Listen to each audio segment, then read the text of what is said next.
मित्रों नमस्कार। मैं हूं संजय सोनवनी। हमारे मित्र जगदीश जी कामले मेरे चैनल के ऊपर काफ़ी कमेंट्स लिखी है उन्होंने, मगर उसमें से सबसे महत्वपूर्ण सवाल जिसने पूरे भारत की जनजातियों को झंझोड़ के रखा है, गरूर में डाल दिया है, वो सच्चा हो झूठा हो इसका पता लगाए बगैर एक ऐसा गरूर बन गया है जिस वजह से हमारी समाज की सारी समस्याएं उससे जुड़ी हुई है। आप सोचेंगे ये क्या गड़बड़ी है? एक गड़बड़ी है खुद को किसी न किसी तरह से क्षत्रिय वर्ण से अपने आप को जोड़ने की। जिन जनजातियों का वैदिक धर्म से हजारों सालों से कोई संबंध नहीं था, वो भी अपने आप को क्षत्रिय बतलाती है आज भी। ये तो ठीक है कि आरक्षण की वजह से कोई लोग अभी ये कहते हैं कि हम क्षत्रिय नहीं, हम शूद्र है। ये कमाल की बात है। ये हमारे देश के लोग अजीब है। जो मैंने दूसरे वीडियो में कहा था वो इसीलिए कहा था। तो एक क्षत्रिय क्या बला है ये पहले हमें समझ लेना चाहिए, इसका इतिहास देखना चाहिए। वर्ण व्यवस्था जो वैदिक धर्म में उत्पन्न हुई पुरुष सूक्त से, मगर पुरुष सूक्त में क्षत्रिय नाम का शब्द आता ही नहीं है। वैदिक धर्म के अनुसार राजन्य ब्राह्मण के बाद जो वर्ण है वो राजन्य है, या ब्राह्मण के बाद जो वर्ग है वो राजन्य है। क्षत्रिय शब्द वहां है नहीं। ब्राह्मण ग्रंथ को लीजिए, क्षत्रिय शब्द वहां आने लगता जरूर है, मगर राजन्य भी है। राजन्य अलग है, क्षत्रिय अलग है। राजन्य वर्ग हो या वर्ण हो, वो क्या था? राजा के जो संबंधी थे रिश्ते में उन्हें राजन्य कहा जाता था, और उनका जो वर्ग बना हुआ था उसे राजन्य कहा जाता था, क्षत्रिय नहीं। ये समझने की बात है। तो धर्म के अनुसार, वैदिक धर्म के अनुसार अगर किसी वर्ण को प्रतिष्ठा है तो वो राजन्य को है, क्षत्रिय को नहीं। ये ध्यान में लेना चाहिए। पहली बात, जो खुद अपने आप को क्षत्रिय समझते हैं, सीना बहुत तान के चलते हैं, उन्होंने ये बात पहले समझ में लेनी चाहिए कि वैदिक धर्म के अनुसार क्षत्रिय वर्ण का धर्म में उनके वैसे कोई स्थान नहीं है। ब्राह्मण ग्रंथों में क्षत्रिय आते हैं, मगर राजन्य भी आते हैं, और राजन्य के बाद क्षत्रिय है। तो एक क्षत्रिय शब्द आया कहां से? ये इतिहास में झांक कर देखना समझना बहुत जरूरी है सबके लिए, जो गरूर जताते हैं उनके लिए भी, और जो अपने आप को और निचला मानते हैं उनके लिए भी। क्षत्रिय शब्द आया जब वैदिक धर्म के लोग भारत चले आए।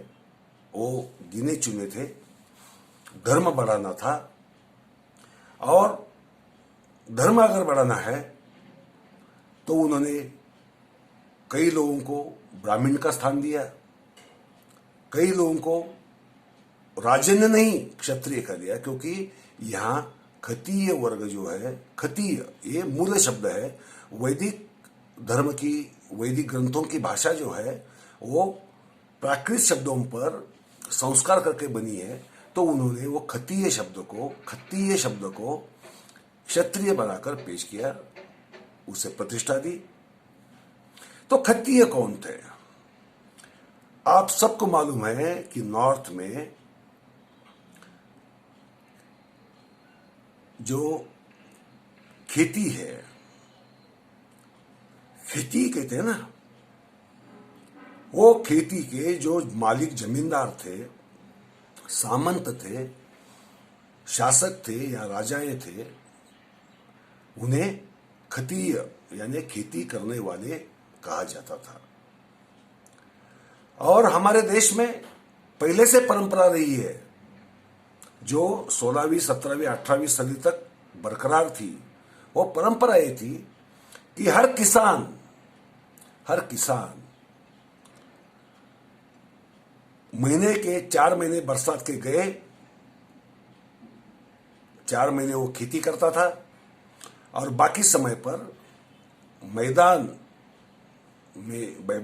जंग के लिए राजा के बुलाने के बाद लड़ाइयों में शामिल होता था। इसका मतलब यह है कि लड़ाइयों में ये वर्ग शामिल होता था। खेती करने वाले को खतीय कहते थे। तो ये खतीय शब्द को इन्होंने वैदिकीकरण करने के, उसको वैदिक धर्म की शामिल करने के लिए क्षत्रिय नाम दे दिया।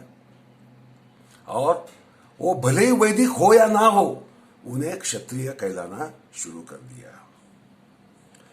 और लोगों को भी कुछ नहीं लगा, क्योंकि वो खत्तीय यानी क्षत्रिय थे ही, वैदिक धर्मीय तो थे नहीं। वो अपने ही धर्म की देवी देवताओं को, शिव को मानते थे, उनकी पूजा पाठ करते थे, योग करते थे, साधु थे, संत थे उस धर्म में। तो दूसरे धर्म वाले क्या कहते हैं उसकी तरफ ध्यान देने की उनको आवश्यकता नहीं पड़ी। वो आवश्यकता नहीं पड़ने का जो दुष्परिणाम है वो आज हमारे सामने है। क्योंकि वैदिकों ने क्या किया, राजन्य की जगह क्षत्रिय को स्थान दे दिया। और मजे की बात यह है, ध्यान में रखिए, सबसे मजे की बात जो ये हिंदुओं को, अवैदिकों के समझ में नहीं आती, वो ये है कि उन्होंने 3 कहानियां बनाई। क्योंकि वैदिक धर्म में जब ये हक जताने लगे क्षत्रिय, वैदिक धर्म पर काबू करने लगे, तब इन्होंने पहली एक कथा बनाई कि परशुराम पैदा हुआ, उसने 21 बार ये धरती निक्षत्रिय की, सारे क्षत्रियों को मार डाला।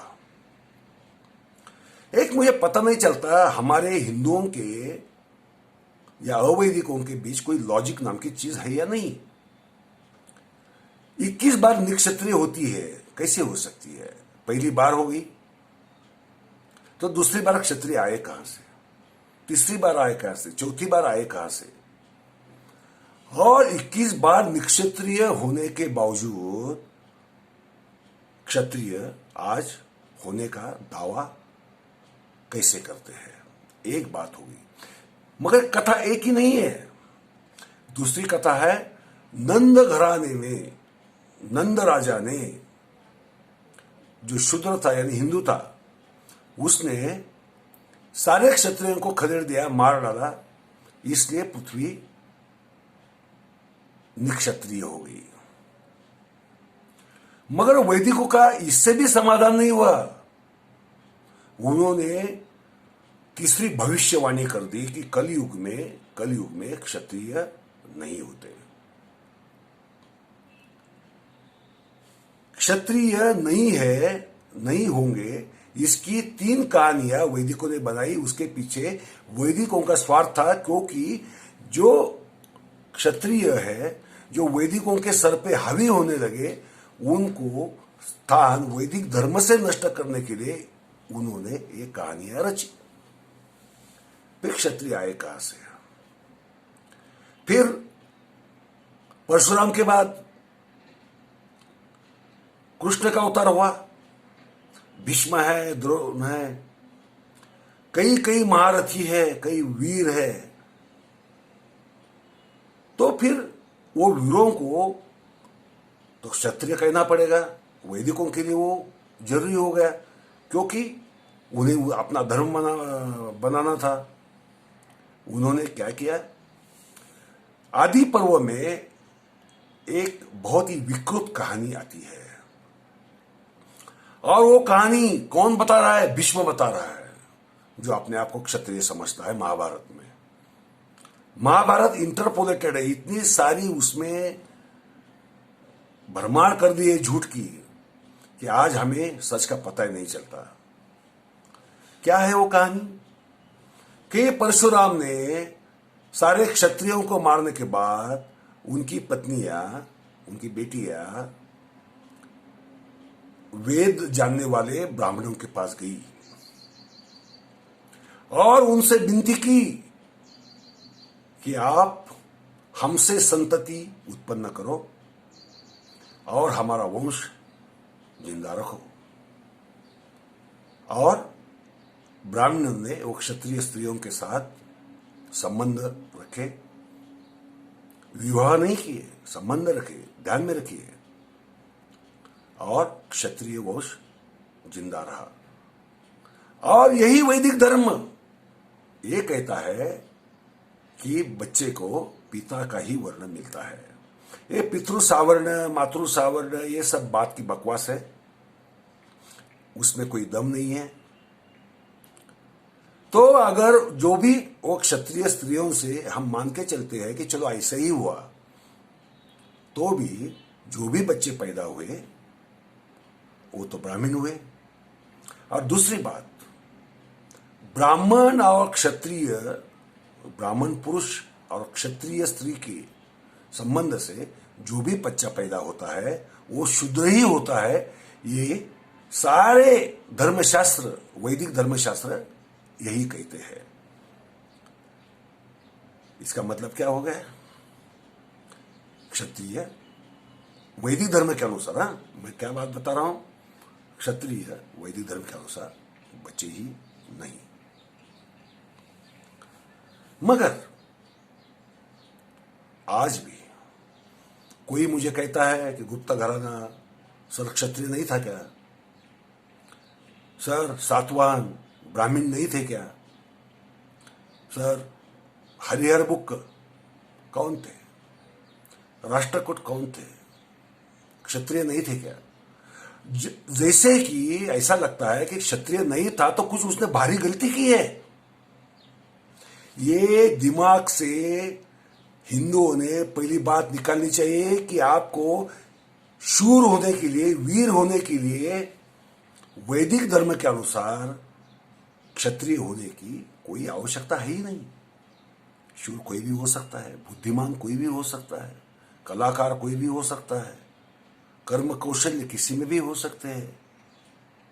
मगर हम बेवकूफ इतने हैं, मूर्ख इतने हैं कि हमने ये वैदिकों के चपेट में आ गए और अपने आप को क्षत्रिय कहने लगे। माली हो, क्षत्रिय माली, क्षत्रिय धनगर, क्षत्रिय शिंपी, क्षत्रिय लुहार। अरे ये क्या है?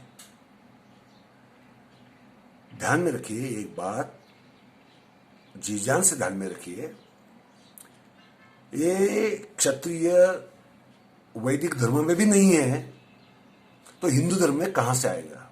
आएगा नहीं। आप कौटिल्य की अर्थशास्त्र की तरफ जाइए, उसमें लिखा है कि शूद्र और वैश्यों की सेना होनी चाहिए। वैश्य माने कौन? जो खेती करते थे, जो कलाकार थे, कर्म कौशल्य से युक्त थे, उनसे युक्त सैन्य दल बनाया जाए तभी राजा को सफलता मिल सकती है। ये कौन कहता है? कौटिल्य कहता है अपने अर्थशास्त्र में। वो क्षत्रियों को महत्व नहीं देता, जबकि ये वर्ण व्यवस्था हम जो मानते हैं, वो वर्ण व्यवस्था, वैदिक वर्ण व्यवस्था जो है उसके अनुसार क्षत्रिय है नहीं, वैश्य है नहीं। शिवाजी महाराज की या शाहू महाराज के वेदोक्त का जब प्रकरण हुआ, बहुत महाराष्ट्र में विवाद हुआ, तब लोकमान्य तिलक ने क्या कहा? आपको याद है? उन्होंने कहा कलयुग में सिर्फ दो वर्ण है, एक ब्राह्मण और दूसरा शूद्र, क्षत्रिय वर्ण है नहीं। उस जमाने के, शिवाजी के जमाने के वैदिक ब्राह्मणों ने एक उपकार करने जैसी बात करके शिवाजी महाराज को क्षत्रिय वर्ण बहाल किया, मगर बाकी किसी भी उनके वंशजों को वो अधिकार बहाल नहीं है। तिलक धर्मशास्त्र के अभ्यासक थे, हम सब जानते हैं। वो भी ये बात कह रहे हैं मुझे एक ही बात कहनी है आप सबको, एक क्षत्रियत्व के वैदिकत्व से आप निजात पाइए, अपने आप का, हिंदुओं का, समता का, शालीनता का इतिहास समझिए और आगे जाइए। क्षत्रियत्व की बात मत कीजिए। धन्यवाद।